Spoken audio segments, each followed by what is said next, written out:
Hello dear, आज का session previous year question paper से संबंधित है। ये क्वेश्चन पेपर 2022 में पूछा गया है जो विज्ञान सब्जेक्ट से संबंधित है। 2022 का प्रथम पाली का ये क्वेश्चन पेपर है। ठीक है, एग्ज़ाम से पहले प्रीवियस ईयर क्वेश्चन लगाना चाहिए। इससे कॉन्फिडेंस लेवल्स बढ़ता है और अपने तैयारी की भी जांच होती है। तो चलिए स्टार्ट करते हैं। तो आज का पहला प्रश्न है, नेत्र द्वारा किसी वस्तु का कैसा प्रतिबिंब बनता है। तो आपको पता है ना, नेत्र में उत्तल लेंस पाया जाता है और उत्तल लेंस कौन सा प्रतिबिंब बनाता है? वास्तविक प्रतिबिंब बनाता है ना। एक कंडीशन पर आभासी प्रतिबिंब बनाता है। तो यहाँ पर वास्तविक प्रतिबिंब तो होगा ही होगा, तो काल्पनिक तो कट जाएगा। यहाँ पर भी काल्पनिक है, ये भी कट जाएगा। तो अब ये देखना है कि वास्तविक होगा तो उल्टा भी होगा। अब बड़ा बनाता है या छोटा बनाता है, ये डिसाइड करेगा। तो हमेशा याद रखिएगा, नेत्र द्वारा किसी वस्तु का वास्तविक उल्टा तथा छोटा प्रतिबिंब बनाता है। इसलिए इस प्रश्न का आंसर होगा ऑप्शन नंबर डी, वास्तविक उल्टा तथा छोटा प्रतिबिंब बनाता है। कौन? नेत्र द्वारा। क्वेश्चन नंबर 2, विद्युत परिपथ में विद्युत धारा को मापने के लिए क्या उपयोग होता है? तो आपको पता है ना, विद्युत धारा मापने के लिए किस यंत्र का उपयोग किया जाता है? तो आपको बताए हैं एमीटर या आमीटर। तो इस प्रश्न का आंसर होगा option number D, ammeter. Question number 3, निम्नलिखित में कौन विद्युत शक्ति को निरूपित नहीं करता है? तो विद्युत शक्ति मतलब P यानी कि पावर। तो आपको पता है ना, P बराबर क्या होता है? VI भी होता है। फिर P बराबर क्या होता है? V² होता है। फिर तीसरा फॉर्मूला P बराबर क्या होता है? I² भी होता है। फिर P बराबर क्या होता है? W/T।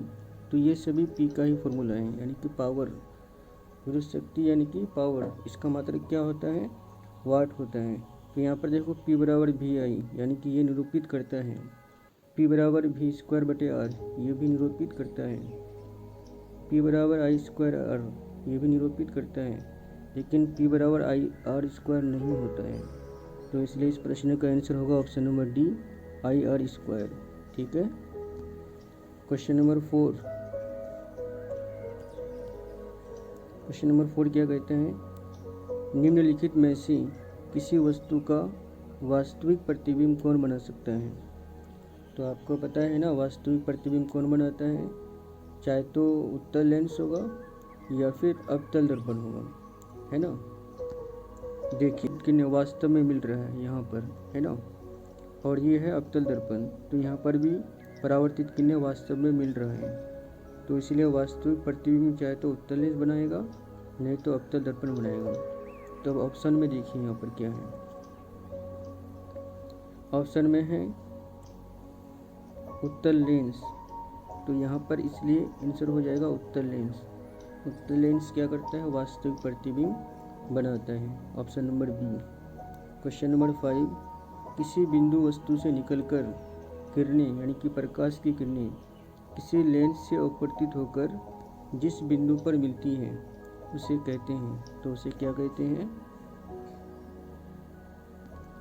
देखिए यहाँ पर ये उत्तल लेंस है, प्रकाश की किरणें ऐसे आ रहा है और अपवर्तित होकर के इस बिंदु से होकर गुजर रहा है। तो इस बिंदु को क्या बोलते हैं? फोकस बिंदु कहते हैं। इसलिए इस प्रश्न का आंसर होगा option number C, focus. Question number 6, photography camera का अभिदृश्यक होता है। तो फोटोग्राफी कैमरा का अभिदृश्यक उत्तल लेंस होता है, यानी कि फोटोग्राफी कैमरा में उत्तल लेंस पाया जाता है।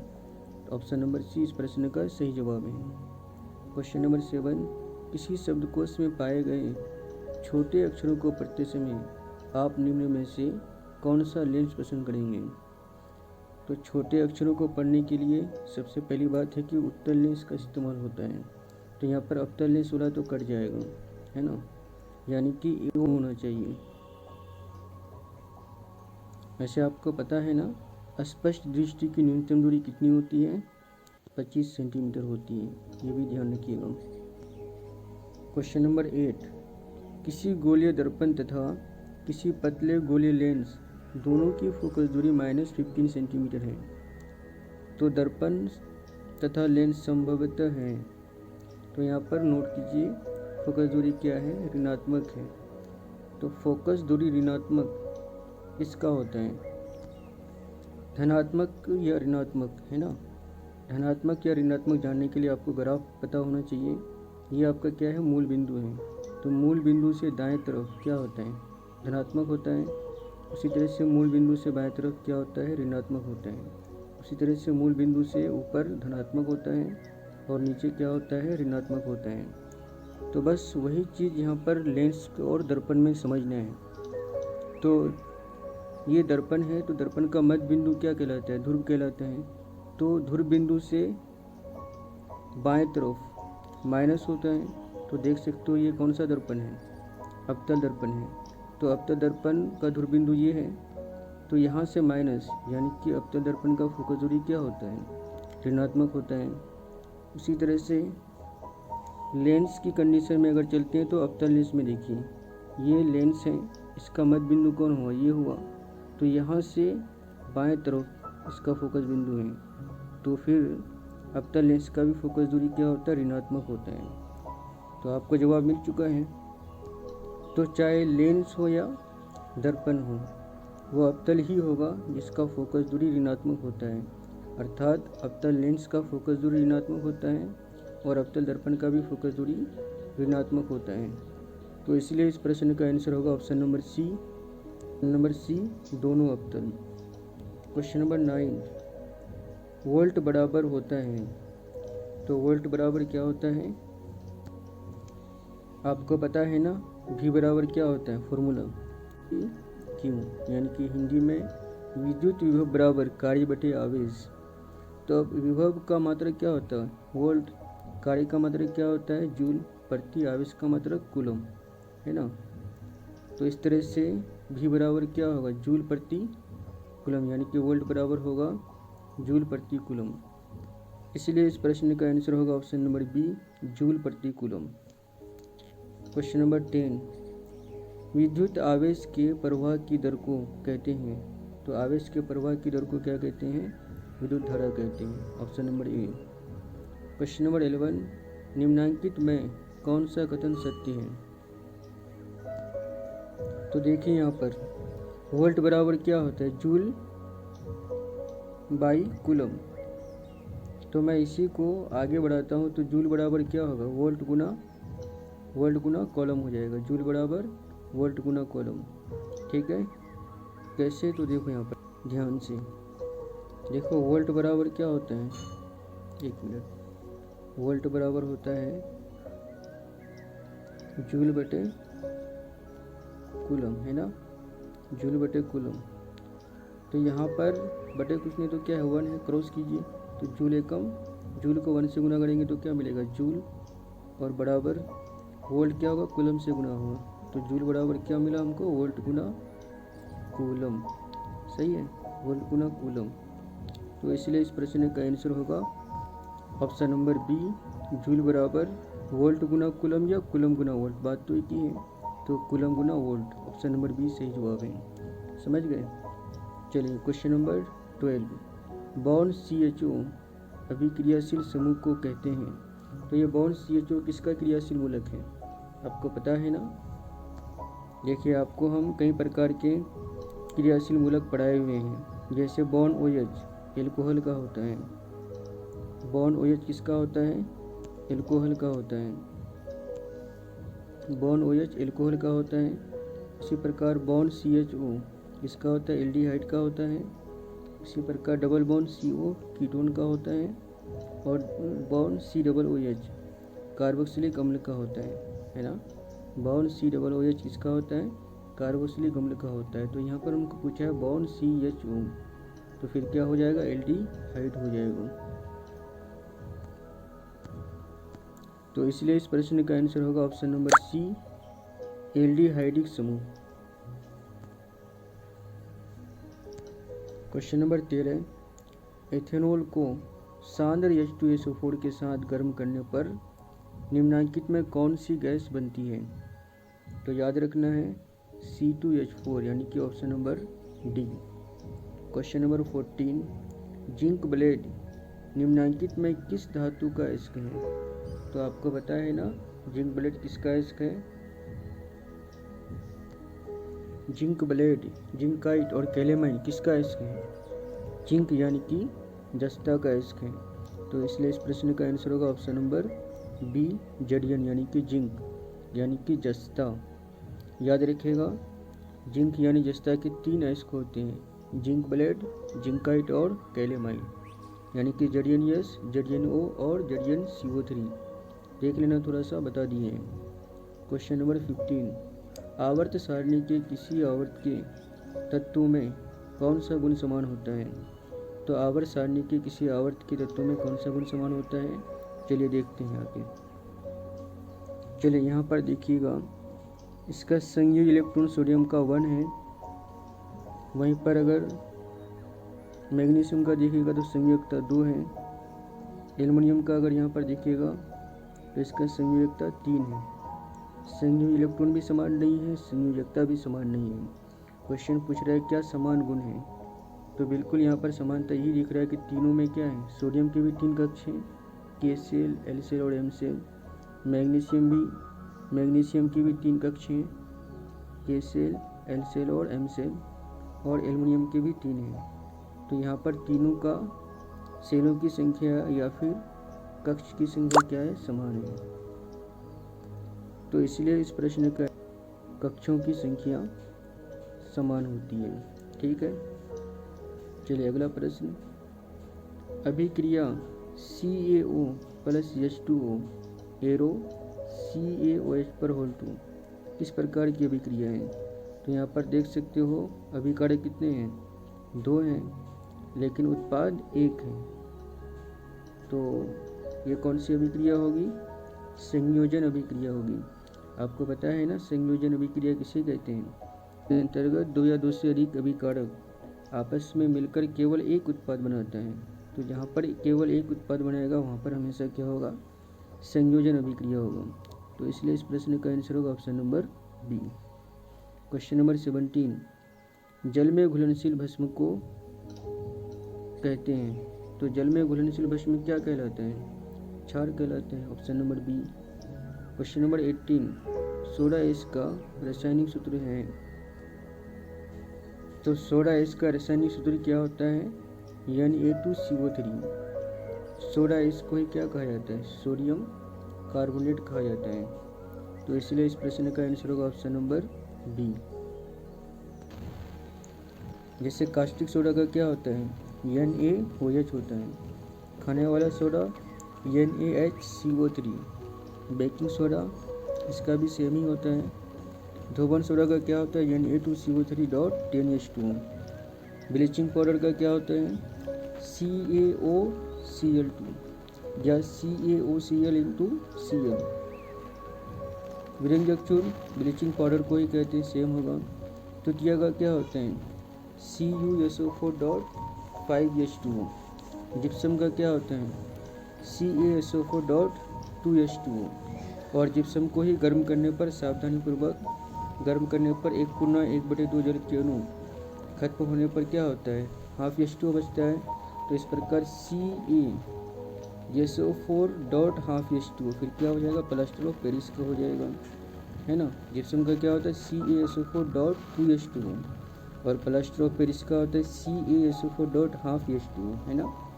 बिना बुझा हुआ चूना का क्या होता है? CaO यानी कि कैल्शियम ऑक्साइड। और बुझा हुआ चूना का जब यही कैल्शियम ऑक्साइड जल से रिएक्शन कर लेता है तो क्या बनता है? CaOH पर होल 2। तो यानी कि बुझा हुआ चूना का क्या होगा? CaOH पर होल 2। समझ गए? चलिए अगला क्वेश्चन, क्वेश्चन नंबर 19, निम्नलिखित में कौन विजातीय यौगिक है? तो विजातीय यौगिक का मतलब इस चारों में से 3 एक जैसा है और कोई एक जो है अलग है। तो देखो यहाँ पर चूना पत्थर का भी सूत्र क्या होता है? यानी चूना पत्थर मतलब वही कैल्शियम कार्बोनेट CaCO3। संगमरमर वही कैल्शियम कार्बोनेट ही हुआ। खड़िया भी क्या है, कैल्शियम कार्बोनेट, यानी कि इसका भी सूत्र होता है CaCO3। संगमरमर का भी सूत्र होता है CaCO3। चूना पत्थर का भी होता है CaCO3। लेकिन प्लास्टर ऑफ पेरिस का सूत्र होता है CaSO4.12H2O। तो यहाँ पर चारों में विजातीय यौगिक कौन है, plaster of Paris, option number B. समझ गए। अगला क्वेश्चन है बेकिंग सोडा का रासायनिक सूत्र है। तो बेकिंग सोडा का रासायनिक सूत्र क्या होता है, NaHCO3 यानी कि सोडियम बाइकार्बोनेट। और यहाँ पर Na2CO3.10H2 ये किसका है, धोबन सोडा का है। और यहाँ पर सी में CaOH पर होल्टो मतलब कैल्शियम हाइड्रोक्साइड, ये बिना बुझा हुआ चूना का है। और CaCO3 मतलब कैल्शियम कार्बोनेट, ये संगमरमर अभी बताया ना कुछ देर पहले, संगमरमर रहे या चूना पत्थर रहे उसका सूत्र होता है CaCO3। ठीक है। चलिए क्वेश्चन नंबर 21, निम्नांकित में कौन संक्षारक अम्ल है। तो संक्षारक अम्ल कौन है, सल्फ्यूरिक अम्ल, ऑप्शन नंबर बी सल्फ्यूरिक अम्ल। इसका सूत्र क्या होता है H2SO4। अगला क्वेश्चन, मिल्क ऑफ मैग्नीशिया का pH मान होता है। तो आपको पता है ना मिल्क ऑफ मैग्नीशिया की प्रकृति क्या होती है, क्षारीय होती है। और क्षार क्या होता है, क्षार का pH मान 7 से अधिक होता है। तो यहाँ पर डेटा देखो 7 से अधिक कौन है, ऑप्शन नंबर डी, इसलिए यहाँ पर डी सही हो जाएगा। बाकी 7 उदासीन का होता है यानी कि लवण का, और 7 से कम रहता है तो वो अम्ल होता है। लेकिन यहाँ पर बात हो रहा था मिल्क ऑफ मैग्नीशिया, तो मिल्क ऑफ मैग्नीशिया क्या है, क्षार है। और ये एंटासिड के रूप में भी कार्य करता है, ये भी ध्यान रखिएगा। क्वेश्चन नंबर 23, सल्फर के संयोजी सेल में इलेक्ट्रॉनों की संख्या है। चलिए समझिएगा, यहाँ पर सल्फर का संकेत क्या होता है, यस, और इसका परमाणु संख्या कितना होता है, 16 होता है। तो इसका इलेक्ट्रॉन विन्यास करते हैं। तो के सेल में कितने इलेक्ट्रॉन होते हैं, 2, एल सेल में 8, और एम सेल में कितने होते हैं, 6। तो बाह्यतम सेल में उपस्थित इलेक्ट्रॉन को ही संयोजी इलेक्ट्रॉन कहा जाता है। तो बाह्यतम सेल में कितने इलेक्ट्रॉन हैं, 6 इलेक्ट्रॉन हैं, इसलिए इसका संयोजकता हो जाएगा, इसका संयोजी इलेक्ट्रॉन होगा 6। संयोजी इलेक्ट्रॉन कितना हो जाएगा, 6 हो जाएगा। और संयोजकता कितना होगा, अगर संयोजकता पूछे तो संयोजकता हो जाएगा, देखो इसको अष्टक पूरा करने के लिए कितना ग्रहण करना पड़ेगा, 2। तो संयोजकता हो जाएगा 2 और संयोजी हो जाएगा 6। तो यहाँ पर क्वेश्चन पूछा है संयोजी सेल में इलेक्ट्रॉनों की संख्या।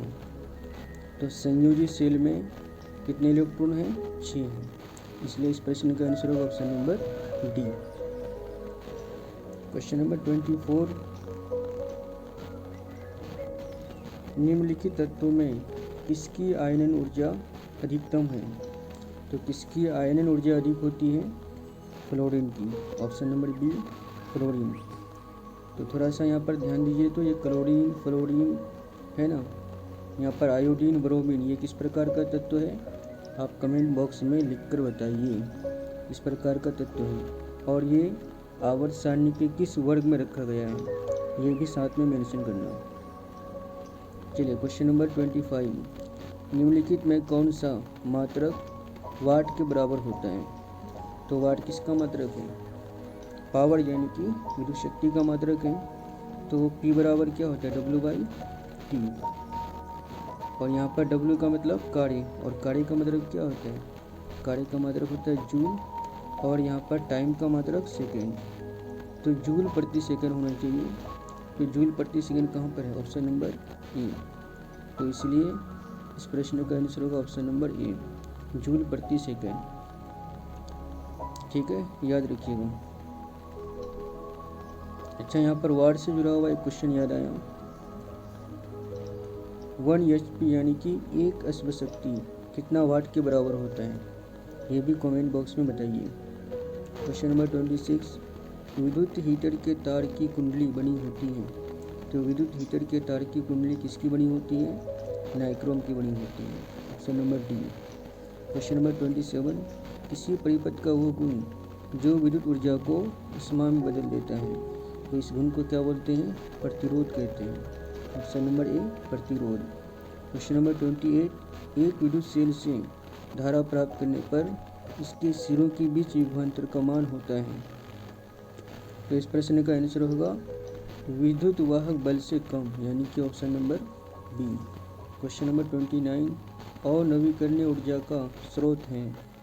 तो अनवीकरणीय मतलब जो एक बार इस्तेमाल होने पर दोबारा इस्तेमाल नहीं किया जा सकता है, अर्थात जो नया नहीं होता है।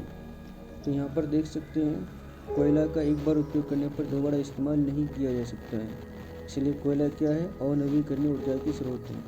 बाकी देखो पवन, जल, सूर्य, ये सभी क्या है, नवीकरणीय ऊर्जा के स्रोत हैं, क्योंकि इसका एक बार इस्तेमाल करने पर दोबारा इस्तेमाल किया जा सकता है, अर्थात नया हो जाता है। क्वेश्चन नंबर 30, तरंग दैर्ध्य को सामान्यतः व्यक्त किया जाता है। तो आपको नाइन्थ में पढ़ा है ना, तरंग दैर्ध्य को लैम्डा से सूचित किया जाता है और इसको सामान्यतः किस में व्यक्त किया जाता है, मीटर में। Option number A metre. Question number 31, किसी चालक तार से प्रवाहित विद्युत धारा में गतिशील कण होता है। तो किसी चालक तार से प्रवाहित विद्युत धारा में कौन सा कण गतिशील होता है, आपको बताया है ना। जिस तरह से बायोलॉजी में बताए हैं कि ऑक्सीजन पूरे शरीर में कौन ले जाने का कार्य करता है, हीमोग्लोबिन, उसी तरह से आवेश को कैरी करके एक सिरा से दूसरा सिरा तक ले जाने का कार्य कौन करता है, इलेक्ट्रॉन। तो यहाँ पर इसलिए आंसर होगा option number C electron. Electron ही क्या करता है, आवेश को कैरी करके एक सिरा से दूसरे सिरा तक ले जाने का कार्य करते हैं। क्वेश्चन नंबर 32, 12 वोल्ट विभवांतर के दो बिंदुओं के बीच 2 कूलम आवेश को ले जाने में कितना कार्य किया जाता है। तो आपको पता है ना फॉर्मूला, V बराबर क्या होता है, W/Q। तो यहाँ पर हमको कार्य निकालना है, यानी कि W बराबर क्या हो जाएगा, V/Q। तो V का वैल्यू कितना है यहाँ पर 12 वोल्ट, तो 12 है, गुना Q का वैल्यू कितना है 2 कूलम, तो 12 दूनी कितना हो जाएगा 24। तो इस प्रश्न का आंसर है option number D 24 joule. Question number 33, Mendel ने अपने आनुवंशिकी प्रयोग हेतु किस पौधे का उपयोग किया था। तो मेंडल ने किस पौधे का चयन किया था, मटर के पौधे का चयन किया था। ऑप्शन नंबर सी मटर के पौधे। क्वेश्चन नंबर 34, इस प्रकार के शोषण से अधिक ऊर्जा मुक्त होती है। तो आपको बताया है ना शोषण 2 प्रकार के होते हैं, वायवीय शोषण और अवायवीय शोषण। इसे ऑक्सी और अनोक्सी शोषण से के नाम से भी जाना जाता है। तो वायवीय शोषण और अवायवीय शोषण दोनों में से किसमें अधिक ऊर्जा मुक्त होती है, याद कीजिए। तो क्या होगा, वायवीय शोषण, है ना। जो वायु की या ऑक्सीजन के उपस्थिति में जो शोषण होता है वो वायवीय शोषण कहलाता है। चलिए कमेंट बॉक्स में बताइएगा कि वायवीय शोषण कहाँ पर संपन्न होता है, कोशिका द्रव्य या माइटोकॉन्ड्रिया या फिर दोनों में। इसका जवाब कमेंट बॉक्स में बताना है। क्वेश्चन नंबर 35, मानव में नर जनन ग्रंथि कहलाता है। तो यहाँ पर ध्यान दीजिएगा, नर जनन ग्रंथि की बात हो रही है। तो वृष बिल्कुल नर जनन ग्रंथि है।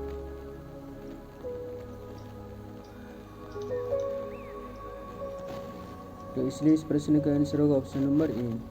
वहीं पर मादा जनन ग्रंथि की बात करता तो फिर क्या हो जाता, अंडाशय हो जाता। ठीक है। क्वेश्चन नंबर 36, जीवन की एक महत्वपूर्ण विशेषता है। तो जीवन की एक महत्वपूर्ण विशेषता कौन सी है यहाँ पर, वृद्धि। ऑप्शन नंबर बी वृद्धि। क्वेश्चन नंबर 37, स्वपोषी पोषण होता है। तो स्वपोषी पोषण किसमें होता है, पौधों में। ऑप्शन नंबर ए पौधों में। अच्छा जरा ये बताइएगा, मनुष्य में किस प्रकार का पोषण होता है। परपोषण तो होता है, लेकिन परपोषण का कौन सा प्रकार, प्राणी संभोजी पोषण या फिर मृतजीवी पोषण या परजीवी पोषण क्या होता है, इसका भी जवाब कमेंट बॉक्स में चाहिए। क्वेश्चन नंबर 38, ग्लाइकोलाइसिस होता है। तो ग्लाइकोलाइसिस कहाँ होता है, तो कोशिका द्रव्य में होता है। ऑप्शन नंबर बी कोशिका द्रव्य।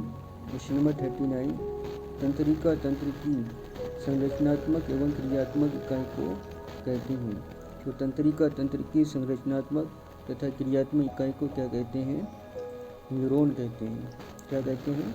न्यूरॉन। ऑप्शन नंबर ए न्यूरॉन। वहीं पर पूछता वृक्क की संरचनात्मक तथा क्रियात्मक इकाई को क्या कहते हैं? तो वृक्क की संरचनात्मक तथा क्रियात्मक इकाई को नेफ्रॉन कहते हैं। तो ऐसा रहता तो फिर नेफ्रॉन हो जाता है ना।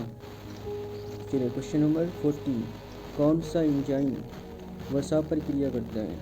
कहने का मतलब कौन सा एंजाइम वसा का पाचन करता है? तो लाइपेज हो जाएगा। लाइपेज क्या करता है? वसा का पाचन करता है। Option number B.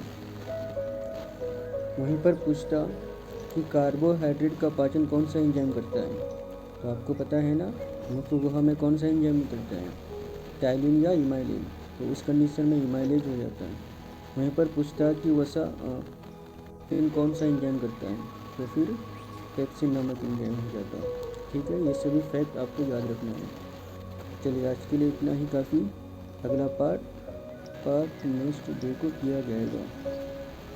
तो